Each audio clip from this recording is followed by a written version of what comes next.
Good morning, friends. Today we will think about the next part of this unit, that is organizational ethics. Friends, in the last lecture we have seen that development of the ethical corporate behavior, in which we have seen that what are the different responsibilities of an employee, what are the responsibilities of an organization. At the same time, we have also seen that what are the benchmarkings or the standards on which we have to create the ethical codes. So in the last lecture we have seen this particular part of the unit, and now we'll think about the next part. पण मित्रांनो, पुढे जाण्यापूर्वी आपण थोडक्यात कालच्या लेक्चरमध्ये काय पाहिलेलं आहे हे लक्षात घेऊया.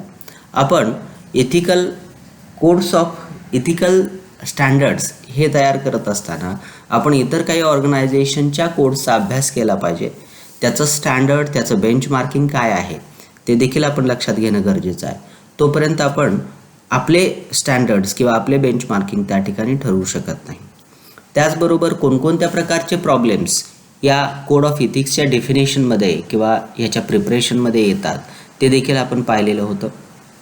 त्यानंतर या अनुषंगानं आपल्याला सगळ्यात महत्त्वाची गोष्ट कोणती आहे तर इथिकल लीडरशिप कशी असते हे आपण आजच्या लेक्चरमध्ये पाहणार आहोत. परंतु तत्पूर्वी आपल्याला फंडामेंटल फिलॉसॉफिकल प्रॉब्लेम्स काय असू शकतात याबद्दल थोडीशी चर्चा करायची. Let us start with this particular fundamental philosophical problems. While defining the code of ethics, we have to consider these fundamental philosophical problems. Under this approach, business ethics can be defined as an attempt to keep the ethical obligations. This approach deals with the relationship of the individual and the society, and it is used to identify the area of development of the society and its culture. लक्षात ठेवा की कोणत्याही code of इथिक्सचे definition करत असताना किंवा त्याचं preparation करत असताना महत्त्वाचं काय आहे तर ते कोणत्या एन्व्हायरमेंटमध्ये ती ऑर्गनायझेशन काम करते, कोणत्या कल्चरमध्ये ती काम करते किंवा त्या ठिकाणचं लोकल कल्चर काय आहे या देखील गोष्टींचा विचार त्या ठिकाणी करणं गरजेचं असतं. It also focuses on the differences between the personal morality and the social morality. बघा, पर्सनल मोरॅलिटी म्हणजे काय, वैयक्तिक नैतिकता किंवा वैयक्तिक आपल्यावरती असणारी जी काही ऑब्लिगेशन्स आहेत, बंधनं आहेत, तर ही वैयक्तिक मोरॅलिटी आणि सोशल मोरॅलिटी समाजाची एक नैतिकता असते किंवा समाजाला सुद्धा एक प्रकारचं नैतिक बंधन असतं. तर ते नैतिक बंधन याच्यामधली असणारी तफावत या ठिकाणी आपल्याला समजून घेणं गरजेचं आहे. The main aim of this approach is to identify and define the business values. आता याच्यामध्ये मुख्य ध्येय काय आहे किंवा मुख्य उद्देश काय आहे तर आपल्याला बिझनेस व्हॅल्यूजचं डेफिनेशन त्या ठिकाणी करता आली पाहिजे. कोणकोणत्या व्हॅल्यूजला आपण जपलं पाहिजे किंवा कोणकोणते व्हॅल्यूज आपण त्या ठिकाणी इन्कल्केट केले पाहिजेत, क्रिएट केले पाहिजेत आणि ते डेव्हलप केले पाहिजे. तर हे आपल्याला लक्षात घेणं गरजेचं आहे आणि त्यासाठी आपल्याला समजून घेणं पाहिजे की बिझनेस व्हॅल्यूज म्हणजे what are the different business values for which we have to define the code of ethics. A business value refers to a set of beliefs pursued by an organization. Business values like the customer satisfaction, enthusiastic teamwork, state of the art, provision for production are some of the commonly pursued values by the several organizations. लक्षात घ्या की बऱ्याच ऑर्गनायझेशननी ह्या values define केलेल्या आहेत किंवा लक्षात घेतलेल्या आहेत. First is the customer satisfaction. लक्षात ठेवा, customer is treated as god by all the entrepreneurs as well as all the sellers. लक्षात ठेवा, कोणताही सेलर असेल तर त्याच्या दृष्टिकोनातून कस्टमर हा निश्चितपणाने देवासमान आहे. कारण त्या कस्टमरवरतीच याचा बिझनेस अवलंबून आहे किंवा त्या कस्टमरच्या येण्यामुळंच यांच्या बिझनेसची डेव्हलपमेंट त्या ठिकाणी होणार आहे. त्याचबरोबर एन्थुझियास्टिक टीमवर्क. कोणत्याही उद्योगामध्ये, कोणत्याही कंपनीमध्ये टीमवर्क फार महत्त्वाचं आहे आणि टीमवर्क करून घेणं हे टीम मॅनेजरवर अवलंबून असतं.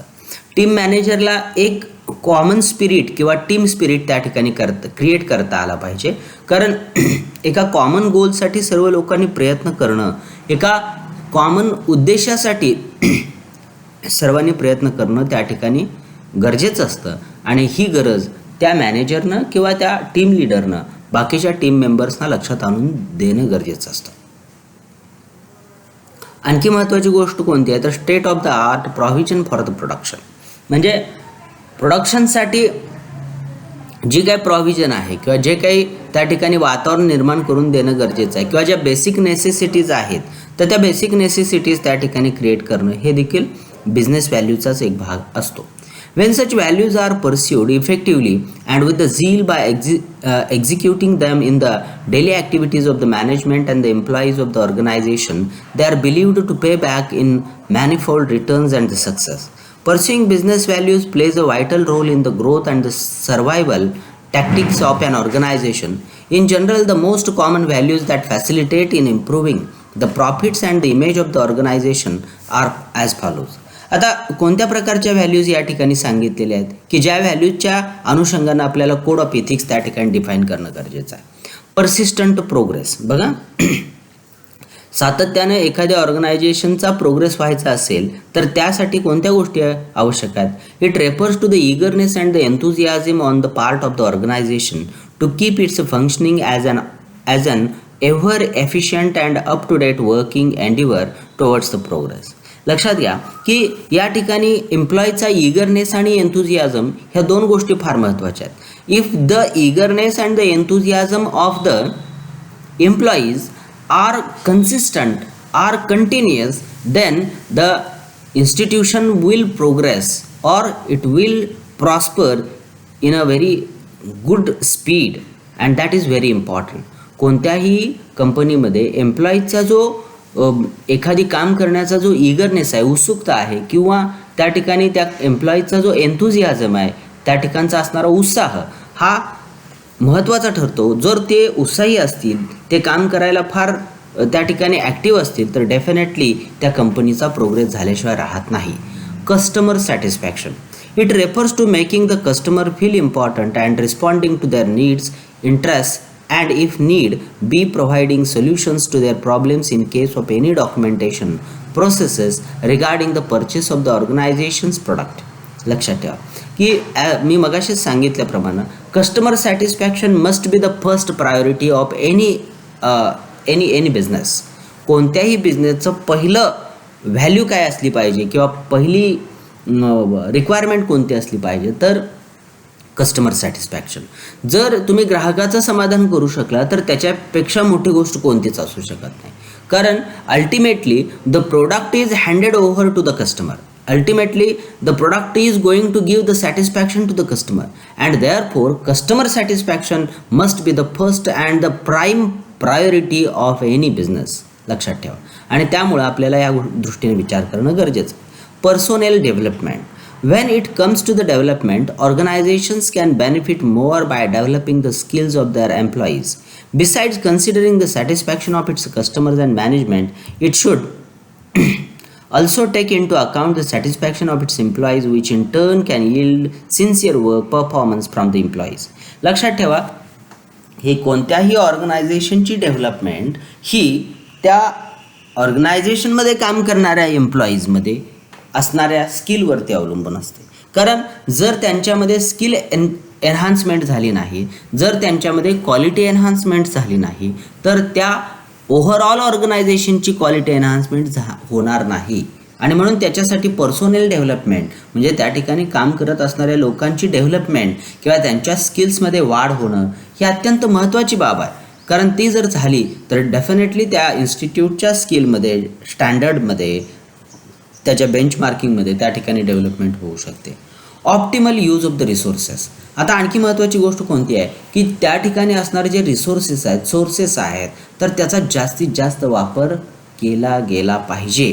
कारण जर हे रिसोर्सेस चांगल्या पद्धतीनं वापरले गेले तर डेफिनेटली त्याचा फायदा त्या ठिकाणी होऊ शकतो. It refers to the making sincere efforts to enhance the overall business performance by maximum utilization of the organization's current resources. Because if the resources are fully used then they will give the 100% outcome of that particular business. लक्षात ठेवा, जर resources 100% वापरण्यात आले तर त्याचं जे outcome आहे, ते बिझनेसचं जे आउटकम आहे तर त्या ठिकाणी 100% हे मिळू शकतं. Ethical leadership. आता इथिकल लिडरशिप काय असू शकते की importance of leaders in an organization. A leader is an internal part of the organization because it is the leader who helps the organization to achieve the goals and the objectives. The various reasons why the leaders are important for an organization are as follows.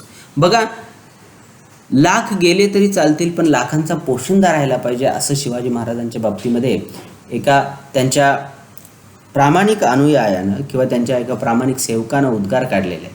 म्हणजे काय की a leader is very much important than any of that particular member of that particular organization. लक्षात ठेवा, एखाद्या संस्थेचा leader किती महत्त्वाचा असू शकतो. तो त्या संस्थेला दिशा देऊ शकतो, त्या संस्थेची विशिष्ट अशी ध्येय प्राप्त करून देण्यासाठी तो प्रयत्न करू शकतो. पण त्यातला एखादा सेवक त्या ठिकाणी कमी झाला किंवा त्यातला एखादा सेवक त्या ठिकाणी काही काम करू शकला नाही तर फार मोठा काही लॉस होऊ शकणार नाही. पण महत्त्वाची गोष्ट कोणती आहे तर there should be a very important or significant aspect that there should be a leader who must be dynamic. आता लिडरशिपच्या ज्या काही क्वालिटीज आहेत त्या कोणत्या क्वालिटीज त्यामध्ये असल्या पाहिजेत हे आपण बघणारच आहोत. पण त्याच्या अगोदर मला हे जनरली सांगायचं आहे की a leader must be a dynamic person. Leader कसा असला पाहिजे की डायनॅमिक पर्सन असला पाहिजे किंवा त्यानं एक विशिष्ट अशा दिशेनं आपल्या ऑर्गनायझेशनला घेऊन जाण्याचं ध्येय डोक्यामध्ये ठेवलं पाहिजे. A leader acts as a friend to the employees he is leading. लक्षात ठेवा, महात्मा गांधींचं एक फार चांगलं कोटेशन आहे. A leader who is not going ahead of all the members but who is going along all the members. लक्षात ठेवा, leader तो नाही की जो सर्व लोकांच्या पुढं चालतो. लीडर तो असतो की सर्व लोकांना बरोबर घेऊन चालत असतो. अशा माणसालाच लीडर त्या ठिकाणी म्हटलं जातं. So it is very important that a leader should act as a friend to all the members of his organization. A leader recognizes the potentialities of the individuals and transforms them into realities. बघा, leader कसा recognise केला जातो तर त्याच्या असणाऱ्या पोटेन्शियालिटीजमध्ये, त्याच्यामध्ये असणाऱ्या ज्या क्वालिटीज आहेत किंवा त्या एका इंडिव्हिज्युअलला एका चांगल्या व्यवस्थित अशा पर्सनॅलिटीमध्ये डेव्हलप करायचं असेल, ट्रान्सफॉर्म करायचं असेल तर त्याच्याकडं ती कन्व्हिन्सिंग पॉवर असली पाहिजे. त्याच्याकडं लोकांना कन्व्हिन्स करण्या इतपत क्षमता असली पाहिजे की ज्या माध्यमातून तो त्या माणसाचं ट्रान्सफॉर्मेशन करू शकेल, त्या माणसामध्ये बदल घडवू शकेल. तिसरी महत्त्वाची क्वालिटी कोणती आहे बघा, a leader wins the confidence of the employees of an organization. त्यांना सर्व लोकांचा कॉन्फिडन्स जिंकला पाहिजे, त्या सर्व लोकांना विश्वासात घेतलं पाहिजे आणि नुसतं विश्वासात घेऊन चालणार नाही तर त्यानं त्या सर्व ऑर्गनायझेशनच्या एम्प्लॉईजना बरोबर घेऊन काम केलं पाहिजे. A leader unites the people as a team and builds up team spirit. बघा, सर्व लोकांना बरोबर घेऊन तर काम केलं पाहिजे पण त्यांच्यामध्ये एक टीम स्पिरिट क्रिएट केलं पाहिजे. टीम स्पिरिट म्हणजे काय तर they should work with people, they should work with their friends and they should cooperate with each other. याचं एक खूप छान उदाहरण द्यायचं झालं तर आपल्याला हिंदीमधला एक चांगला चित्रपट सांगता येऊ शकते आणि त्या पिक्चरचं नाव आहे चक दे इंडिया. मला वाटतं चक दे नावाचा एक चित्रपट आहे, शाहरुख खाननं भूमिका केलेली आहे.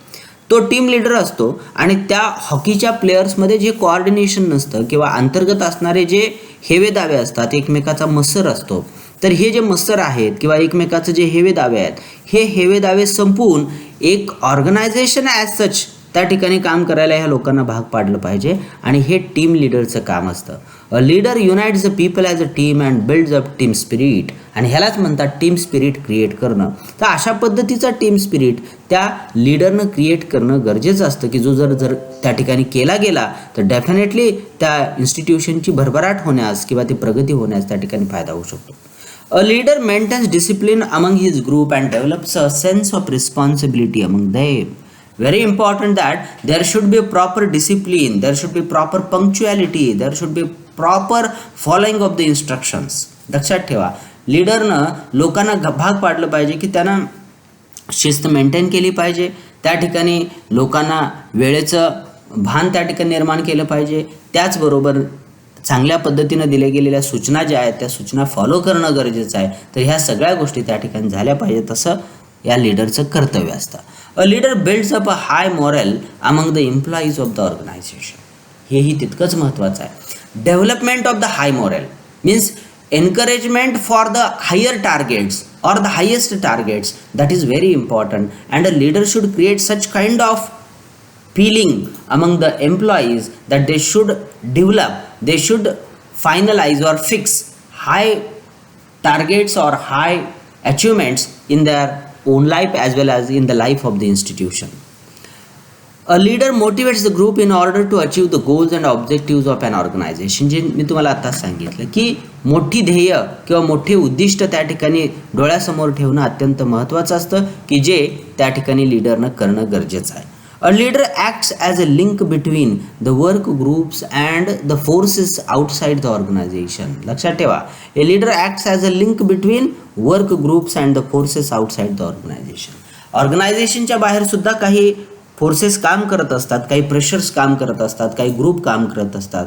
तर ह्या ग्रुपमध्ये आणि इन्स्टिट्यूटमध्ये काम करणाऱ्या ग्रुप्समध्ये एक प्रकारचं कोऑर्डिनेशन ठेवणं, लिंक ठेवणं हे त्या टीम लीडरचं काम असतं. आणि त्यामुळं या लीडर, इथिकल लीडरनं अशा पद्धतीची कर्तव्य त्या ठिकाणी फॉलो केली पाहिजे.